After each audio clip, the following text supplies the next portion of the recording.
President Trump says Iran has agreed to most of the United States' demands. President Trump, I've defeated them militarily, they are totally defeated militarily. They have some missiles left, we could wipe them out, too. I hit them 3 times last week very hard, because they sent a drone into a ship. We are negotiating. I think they have agreed to just about everything we need. However, the Islamic Republic is issuing a warning to oil tankers in the Strait of Hormuz. They must use approved routes or face a forceful response. Former CIA Station Chief Dan Hoffman joins me now. Good morning to you. Those negotiations are not just about Iran's nuclear program, they are over the Strait of Hormuz, and yesterday Iran doubled down to control the route that ships take through the strait. Military command says any failure to comply from the designated route, or disregard for navigation protocol of the Islamic Republic in the Strait of Hormuz will be met with an immediate and forceful response from armed forces, endangering the security of the violating vessel. Are ships forced to choose between Iranian demands or brave waters that are overseen by the United States?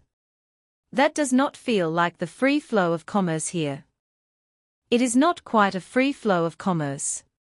Iran does not want to close the strait entirely, they need it open. We lifted the blockade so they are selling oil, and that is important to their regime, especially the IRGC, which I believe will try to use that money to rearm and reconstitute ballistic missiles and drones. Iran wants to project power and enforce control over their own self-designated sphere of influence and make it clear to Gulf states and the United States they can control the Strait of Hormuz going forward, and they will have a role to play in how it is managed. That is right. President Trump said he wants to give diplomacy a try. There is a limit to everything, and these statements Iran is making about the strait are pushing it. What would a military operation look like for the United States to regain control, or gain control of the Strait of Hormuz if it comes to that? So first, I think it is important to emphasize we are at an inflection point now. I don't expect anything to happen now, July 4th to July 9th, before the funeral of Khamenei. Then the question is if we head to good faith negotiations. There were indirect discussions in Doha, nothing about the nuclear program. We have to be concerned about the ballistic missile program and support of proxy terrorists. Everything wrong about the JCPOA on Iran's nuclear program.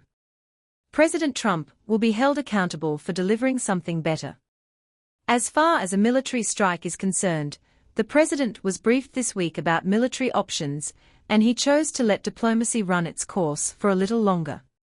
We've destroyed a large percentage of Iran's missiles and drones. They still retain enough capabilities, mosquito fleets, mines, and drones, to cause problems in the Strait of Hormuz. If we were to mount a military operation, it would be economically costly, so the president will have to weigh doing that approaching the midterms and the impact on the global economy and ours as well. I'm sure you have spent holidays overseas in war zones, we appreciate that. What would you like to say about America in honor of the 4th of July, Independence Day, and America 250? Dan, well, I will just draw on my own experience. I can tell you from having served in war zones overseas, my colleagues and I in the intelligence community and State Department, if we could not be with our families, there was no place we would rather be than on the front line to keep our country safe.